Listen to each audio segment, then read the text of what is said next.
¿Estamos en los últimos tiempos? Esta es una pregunta que escuchamos con frecuencia y el ser humano, a raíz de querer contestarla, ha consultado diferentes medios, pero ninguno ha dado una respuesta clara. Por ejemplo, ha consultado libros de profecías escritos por algunos personajes que solamente un porcentaje se ha cumplido. Han acertado en algunas profecías. También ha consultado en videntes, en mediums, etc., pero nunca ha encontrado una respuesta. En la Biblia tenemos la palabra profética más segura a la que debemos estar atentos, y la Biblia nos muestra de manera clara los tiempos en los que estamos viviendo.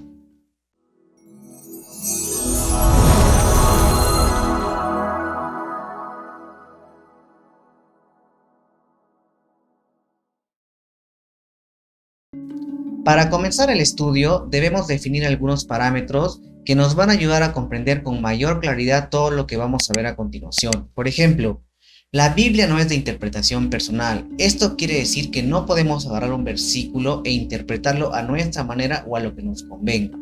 La Biblia interpreta a la Biblia. La Biblia es como un rompecabezas. Esto quiere decir que en un libro hay un pasaje, en otro pasaje, y así en diferentes libros, que al juntar esos pasajes hacen un conjunto que nos da la idea clara de un mensaje. Otro punto que tenemos que definir es que en la Biblia en algunos de sus versículos usa el simbolismo. Tenemos que interpretar qué es lo que indica el pasaje para tener un mensaje más claro acerca de esto. Ahora nos vamos a centrar en la nación de Israel porque es el patrón profético que ha establecido Dios. A raíz de toda la historia, Dios ha trabajado con la nación de Israel hasta la muerte de Jesús. Después los ha dejado un tiempo en stand-by para introducir a la iglesia y después va a regresar a trabajar con ellos. Vamos a establecer algunos patrones que Dios le dio a Israel para ir desarrollando las fuentes de información que tenemos en la Biblia. Por ejemplo, veamos que Dios ha establecido la semana de 7 días.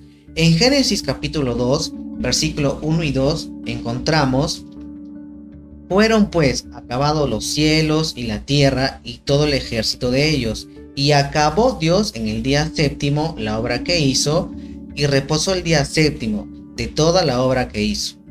Entonces aquí vemos que Dios trabajó 6 días y el séptimo descansó, y se estableció una semana de 7 días. También Dios ha establecido semanas de años. En Éxodo capítulo 21 versículo 2 podemos ver: si comprare siervo hebreo, 6 años servirá, mas el séptimo saldrá libre de balde. Aquí podemos observar que 6 años trabajaban y el séptimo descansaba. Aquí vemos otra vez el patrón de 7. Entonces, ¿esto qué tiene que ver con las profecías de los últimos tiempos?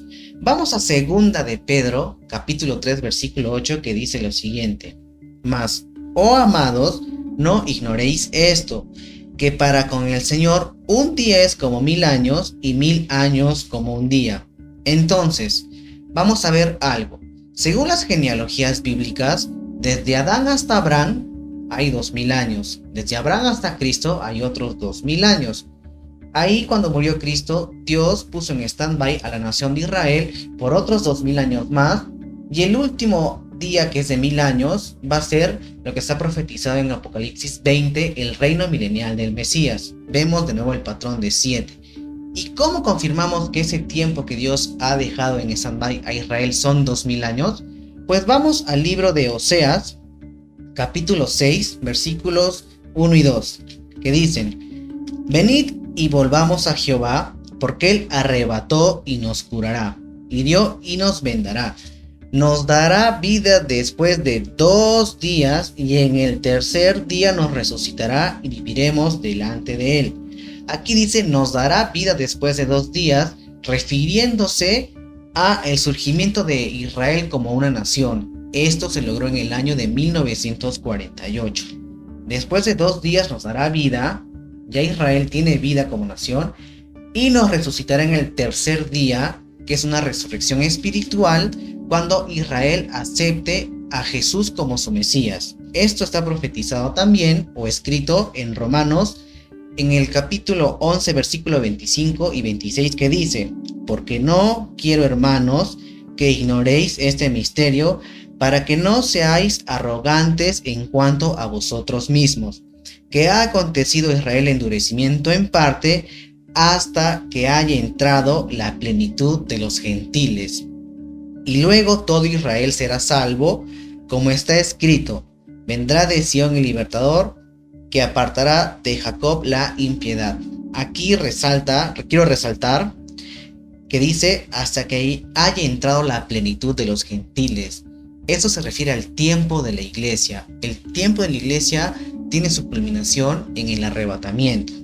Y después de esto Israel será salvo porque reconocerán a Jesús como su Salvador.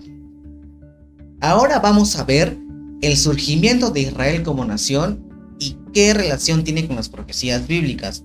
Vamos a Amós, capítulo 9, versículos 14 y 15, que dice: y traeré del cautiverio a mi pueblo Israel, y edificarán ellos las ciudades asoladas, y las habitarán, plantarán viñas y beberán el vino de ellas, y harán huertos y comerán el fruto de ellos.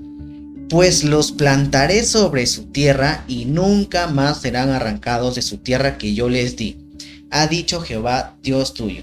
Esta profecía se cumplió en 1948, cuando Israel en un solo día surgió como una nación. Después de eso los han intentado sacar de esa tierra y no lo han logrado ni lo lograrán como está profetizado. Hay también una profecía que está ligada completamente al surgimiento de Israel como nación, pero para eso vamos a definir algunos significados simbólicos de este pasaje.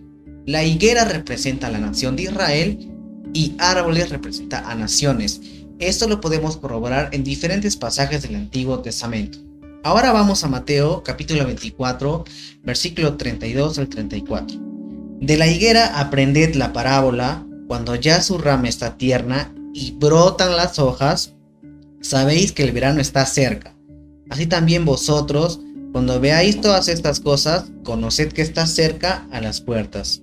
De cierto os digo, que no pasará generación hasta que todo esto acontezca. Aquí vemos que Israel es la higuera. Y acá dice algo que es sorprendente, que cuando brotan las hojas, refiriéndose al surgimiento de Israel como nación. Ahora, vamos a Lucas capítulo 21, versículos 29 y 30, que también habla de esta parábola, pero tiene un detalle adicional. Veamos. También les dijo una parábola: mirad la higuera y todos los árboles. Cuando ya brotan, viéndolos sabéis por vosotros mismos que el verano ya está cerca. Esto quiere decir que todos los árboles se refieren a las naciones alrededor de Israel, que también han surgido casi por las temporadas en las que surgió Israel. ¿Y qué naciones estamos hablando? Líbano, Siria, Turquía, Arabia, Irak, Jordania y algunas otras más, que, como les repito, han surgido casi por la temporada en que surgió Israel como nación. Antes de eso no existían. Y también este versículo de Mateo y Lucas dice que no pasará generación hasta que todo esto acontezca. ¿Y qué entendemos por generación? ¿Cuánto es una generación aproximadamente? Podemos encontrar la respuesta en el Salmo 90, versículo 10, que dice lo siguiente: los días de nuestra edad son 70 años, y sin los más robustos son 80 años. Con todo, su fortaleza es molestia y trabajo, porque pronto pasan y volamos. Aquí vemos que 80, los más robustos, podemos considerar aproximadamente como una generación. Entonces, desde que surgió Israel, podemos contar una generación para darnos cuenta que el verano ya está cerca, que ya está próxima la venida de Jesús. Como lo mencionamos con anterioridad, Dios tiene que volver a tratar con Israel después de esos 2000 años que hemos visto, pero para eso se tiene que cumplir el tiempo de iglesia, que tendrá su fin en el glorioso evento del arrebatamiento. Otra fuente de información que quiero revisar es el libro de Mateo, capítulo 24, versículo 3 y 8, es el Sermón del Monte y lo leeremos. Y estando él sentado en el monte de los olivos, los discípulos se le acercaron aparte diciendo: dinos, ¿cuándo serán estas cosas? ¿Y qué señal habrá de tu venida y el fin del siglo? Y respondiendo Jesús les dijo: mirad que nadie os engañe, porque vendrán muchos en mi nombre diciendo: yo soy el Cristo, y a muchos se engañarán. Y oiréis de guerras y de rumores de guerras. Mirad que no os turbéis, porque es necesario que todo acontezca, pero aún no es el fin. Porque se levantará nación contra nación y reino contra reino, y habrá pestes y hambres y terremotos en diferentes lugares. Vamos a poner énfasis en lo que dice guerras y rumores de guerras. Y me podrán decir, André, pero desde el inicio de la creación ha habido guerras a lo largo del tiempo. Pues tienen razón. Entonces, ¿a qué se refiere esto? Jesús nos lo detalla unas líneas más adelante, porque dice que se levantará nación contra nación y reino contra reino. Esto quiere decir que un grupo de naciones con otro grupo de naciones se van a enfrentar. Y esto tuvo lugar en el siglo pasado, en la Primera Guerra Mundial y seguidamente con la Segunda Guerra Mundial. Entonces podemos ver que aquí también indica que después de esto todo va a ser el principio de los dolores. Entonces podemos ver que Dios ha dado un tiempo de 2000 años para volver a tratar con Israel. También podemos ver que desde que Israel surgió como nación podemos contar una generación, y también desde que acontecieron las guerras, porque aumentaron también los terremotos, las pestes, etcétera, etcétera, podemos contar aproximadamente el tiempo, porque el día y la hora nadie lo sabe. Entonces, gracias a esos pasajes, podemos darnos cuenta, ver el panorama de los tiempos que estamos viviendo. Y como repito, con los cálculos aproximados podemos darnos cuenta que estamos al límite de que todas las profecías se puedan cumplir. Entonces podemos decir que sí, efectivamente, nos encontramos en los tiempos finales. El fin de este mensaje no es crear miedo, ni pánico, ni generar un caos, ni que dejes de hacer las cosas que tienes planeadas simplemente porque ya vendrá el fin y esperarás a que venga el Señor. Todo lo contrario, debemos de continuar con nuestra vida con normalidad, pero sabiendo que el tiempo ha llegado, que el tiempo está muy cerca, y debemos ser intencionales en conocer a Jesús a través de su palabra, también en tener una intimidad diaria con Él a través de la oración. Así las cosas alrededor se pongan feas, oscuras, veamos malas noticias, debemos saber que Dios está con nosotros. Él no nos ha abandonado. Él va a cumplir su promesa de venir con nosotros.